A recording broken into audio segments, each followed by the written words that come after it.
Hello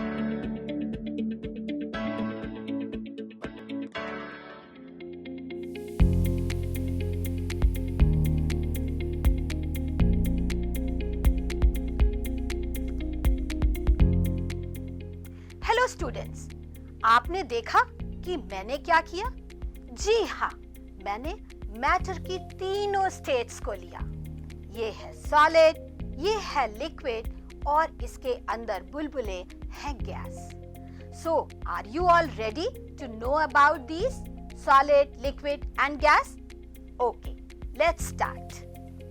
हम अगर अपने आसपास सभी चीजों को देखते हैं तो हमारा ब्रेन ऑटोमेटिकली ये इंटरप्रेट कर लेता है कि ये सॉलिड है, ये लिक्विड है और ये गैस। लेकिन आज हम इन्हीं सब तीनों स्टेट्स को साइंटिफिक मैनर में जानेंगे। इनकी जिस प्रॉपर्टी के आधार पर हम इन्हें सॉलिड, लिक्विड या गैस कहते हैं या इन्हें हम कंपेयर करेंगे वो है shape, volume, compressibility, rigidity or fluidity, and do they fill the container? So, let's start with solid. हमारे सामने ये चार आर्टिकल्स हैं. This is cuboid, this is a cube, this is a spherical ball, and this is a watch with irregular shape.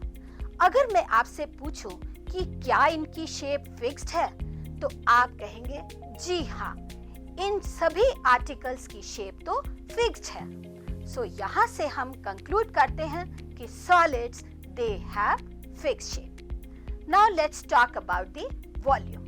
Volume क्या होता है? Volume actually कोई भी आर्टिकल जितना स्पेस ऑक्यूपाई करता है वो उसका वॉल्यूम है। इस क्यूबॉइड ने इस टेबल के ऊपर जितना स्पेस ऑक्यूपाई किया है वही इसका वॉल्यूम है। सेम वे क्यूब का और स्फेरिकल बॉल का और वॉच का। इस बात को अगर हम देखते हैं कि ये स्पेस जो ऑक्यूपाइड है इन आर्टिकल्स के द्वारा ये हमेशा फिक्स्ड है, ये चेंज नहीं होता। और इसको टेस्ट करने के लिए हम कैलकुलेट भी कर सकते हैं। जैसे कि हम जानते हैं कि क्यूबॉइड का वॉल्यूम होता है length into breadth into height. Cube का volume side the cube. Same way sphere का 4/3 पाई आर क्यूब। लेकिन अगर आपको इस वॉच का वॉल्यूम कैलकुलेट करना है तो आपको आर्किमिडीज प्रिंसिपल के लिक्विड डिस्प्लेसमेंट मेथड से इसका हम वॉल्यूम कैलकुलेट कर सकते हैं। इसके लिए अगर मैं एक बीकर में पानी लेती हूँ और उसका वॉल्यूम मेजर कर लेती हूँ, जैसे ही मैं इस वॉच को इस पानी में डालती हूँ तो क्या देखती हूँ? वाटर का लेवल अप हो गया। जितना वाटर का लेवल अप था वो इस वॉच ने उतना पानी डिस्प्लेस कर दिया, तो इसका वॉल्यूम कैलकुलेट हो गया। सो यहाँ से हमने ये देखा कि सॉलिड्स का वॉल्यूम भी फिक्स होता है। Now let's talk about the compressibility. Compressibility का मतलब ये है कि अगर मैं इसे प्रेस करती हूँ तो क्या ये कंप्रेस हुआ, या मैंने इस क्यूब को कंप्रेस किया, इसे प्रेस किया, तो क्या ये कंप्रेस हुआ? No, it is not at all possible. That means solids are incompressible. Next point which we are talking about is that is the rigidity और fluidity. Fluidity actually होती क्या है कि जब कोई substance flow करता है यानी कि बहता है, क्या ये सभी solids बह सकते हैं? नहीं। तो यहाँ से ये भी क्लियर हो गया कि solids they are rigid. Next point is do they fill the container? इस बात को देखने के लिए हम एक बीकर लेते हैं और इस बीकर में मैं इस बॉल को डालती हूँ। अगर मैंने इस बॉल को डाल दिया तो क्या इस बॉल ने पूरे बीकर को फिल कर दिया? शायद नहीं। जब ये फिल नहीं कर सकता, इसी तरह से हम दूसरे आर्टिकल्स को भी अगर एक एक करके टेस्ट करें तो हम देखेंगे कि सॉलिड का कोई भी आर्टिकल अपने कंटेनर को फिल नहीं कर पाता। यहाँ से ये बात बिल्कुल क्लियर हो जाती है कि solids they do not fill the container. Now let's summarize कि solids they have fixed shape, fixed volume. They are incompressible. They are rigid and also they do not fill the container. Now let's talk about liquid. Liquid को भी हम उनकी 4 properties के आधार पर ही जानेंगे, जैसे कि इसकी शेप, इसका वॉल्यूम, ये कंप्रेसिबल है या इनकंप्रेसिबल, रिजिड है या फ्लूइड, और do they fill the container और नॉट। इसकी पहली 2 प्रॉपर्टीज यानी शेप और वॉल्यूम को हम एक एक्सपेरिमेंट से देखेंगे। मैंने इस बीकर में 100 ml लिक्विड लिया। इस लिक्विड ने इस बीकर की शेप ले ली। अब मैं जैसे ही इस लिक्विड को इस कॉनिकल फ्लास्क में ट्रांसफर करती हूँ तो क्या देखती हूँ कि इस लिक्विड ने कॉनिकल फ्लास्क की शेप ले ली। अब इस कॉनिकल फ्लास्क का लिक्विड मैं मेजरिंग सिलेंडर में डालती हूँ तो इस लिक्विड ने मेजरिंग सिलेंडर की शेप ले ली। यहाँ से ये पता लगा कि liquids they take the shape of the container. That means the shape is not at all fixed. But one thing you must have noticed कि beginning में मैंने 100 ml का liquid लिया था और finally भी अगर आप देखते हैं तो इसका वॉल्यूम 100 ml ही है। इसका मतलब है कि liquids का वॉल्यूम सेम रहता है, fixed. So what do we conclude? Liquids, they have fixed volume but not the fixed shape. Now the next property of liquid is compressibility. Do the liquids, they are compressible? Let us see. अगर मैं इसको compress करती हूँ तो क्या देखा आपने कि ये तो liquid compress हो रहा है, but नहीं, actually जो compression हो रहा है वो इस एम्प्टी स्पेस में एयर की वजह से। और अगर मैं अब इस लिक्विड को कंप्रेस करती हूँ तो मुझे बहुत प्रेशर लगाना पड़ रहा है। इसके लिए तो मुझे सुपर वुमेन बनना पड़ेगा। This experiment shows that liquids are incompressible. Now we will see the next property of liquids, that is the fluidity. अगर मैं इस लिक्विड को इस बीकर में पोर करती हूँ तो मैंने क्या देखा कि वाटर तो फ्लो कर रहा है। That means liquids are fluids. They show fluidity. क्योंकि fluidity का मतलब है बहना, यानी they can flow. So from this experiment we can conclude that liquids are fluid. Now let's summarize all the properties of liquids.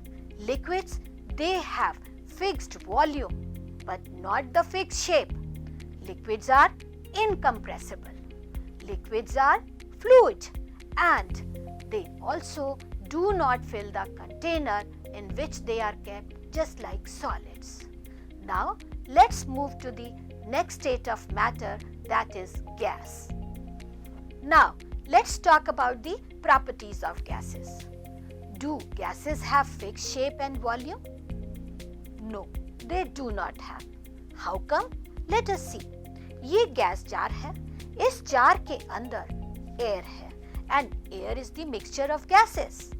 तो इस container के अंदर एयर ने एक अपनी शेप बना रखी है, यानी कि जितनी भी गैसेस इस एयर में मौजूद हैं उन्होंने इस कंटेनर की शेप ले ली। अगर मैं इस छोटे जार को देखती हूँ तो इस जार के अंदर भी सेम वे एयर है और एयर ने इस कंटेनर की शेप ले ली। यहाँ से हम कंक्लूड कर पाते हैं कि gases they do not have fixed shape. Now, if I talk about their volume, do gases have fixed volume? Let us see. इस जार के अंदर जैसा कि हमने अभी बात करी थी, क्या था? एयर। अब अगर इस एयर को मैं देखती हूँ तो इस जार का जितना वॉल्यूम होगा वही एयर का वॉल्यूम होगा, यानी कि गैसेस का। Now I just open the lid. जैसे ही मैं ओपन करती हूँ तो इसके अंदर से गैसेस बाहर निकलती हैं। आप सोच रहे होंगे कि बाहर निकलती गैस तो दिखाई नहीं दे रही। Yes, you are absolutely right, क्योंकि एयर तो कलरलेस है। अब अगर इसके अंदर मैंने कोई कलर्ड गैसेस ली होती तो वो तो आपको दिखती ना कि कैसे वो इस रूम में स्प्रेड हो रही है। तो दैट शोज कि gases they occupy the space whichever they are finding. That means gases, they do not have fixed volume. They take up the volume of the container where they are kept. Now we will see whether gases are compressible or not. मेरे पास ये balloon है और balloon के अंदर क्या है? Air. और air क्या होती है? Mixture of gases. अगर मैं इस बलून को ऐसे प्रेस करती हूँ तो मैंने क्या देखा कि गैसेस तो जो इसके अंदर प्रेजेंट है वो कंप्रेस हो गई। सेम वे इस जार के अंदर भी क्या था?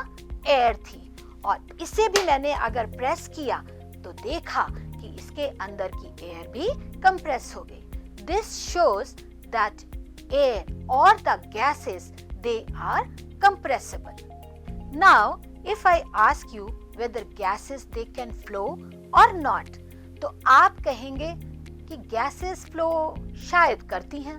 बिल्कुल ठीक कहा आपने। जब हम कहते हैं ना कि विंड इज ब्लोइंग और ठंडी हवा हमें लग रही है, दैट मीन्स कि gases they show fluidity, because fluidity is the characteristics which is shown by liquids as well as gases. So all the gases, they are also fluids like liquids. Now we will see the next property of gases. Do gases fill the container or not? Gases are really very greedy. Greedy मतलब इनको जहां भी कहीं जगह मिलती है ये उस जगह को ऑक्यूपाई कर लेते हैं। आपने अपने घर में भी एक्सपीरियंस किया होगा कि अगर हम घर के किसी कोने में अगरबत्ती जलाते हैं तो उस अगरबत्ती की जो खुशबू है पूरे घर में स्प्रेड हो जाती है। सेम वे अगर मैं यहाँ बैठकर ये परफ्यूम लगाती हूँ तो इस परफ्यूम की फ्रेग्रेंस भी पूरे कमरे में स्प्रेड हो जाएगी। तो हमने क्या देखा कि gases they fill the container in which they are kept, और wherever they are getting the space, they just spread. Now we will summarize all the properties of gases. Gases, they do not have fixed shape because they take the shape of the container. They also do not have the fixed volume. Gases are compressible. Gases are fluid and they fill the container in which they are kept, whether it is small or it is a big container. So, हमने अब तक सीखा कि solid, liquid और gases की क्या different properties हैं और उन प्रॉपर्टीज के आधार पर हमने उन्हें कंपेयर करना सीखा। तो अब समय है यह जानने का कि हमने क्या-क्या सीखा। Solids are incompressible, but this sponge, this is also solid. अगर मैं इसे प्रेस करती हूँ तो ये कंप्रेस हो रहा है। So my question is, if this sponge is a solid, then why it can be compressed? Now my next question is, just look at me. मैंने जैसे ही इस शुगर को छोटे कंटेनर में पोर किया तो ये फ्लो कर रहा है और इस कंटेनर की शेप ले रहा है, जो कि तो लिक्विड की प्रॉपर्टीज हैं। Now my question is, if this sugar can flow and takes the shape of the container, then whether this sugar is a liquid or it is a solid. I'm sure you all would be able to solve these questions very well. Thank you.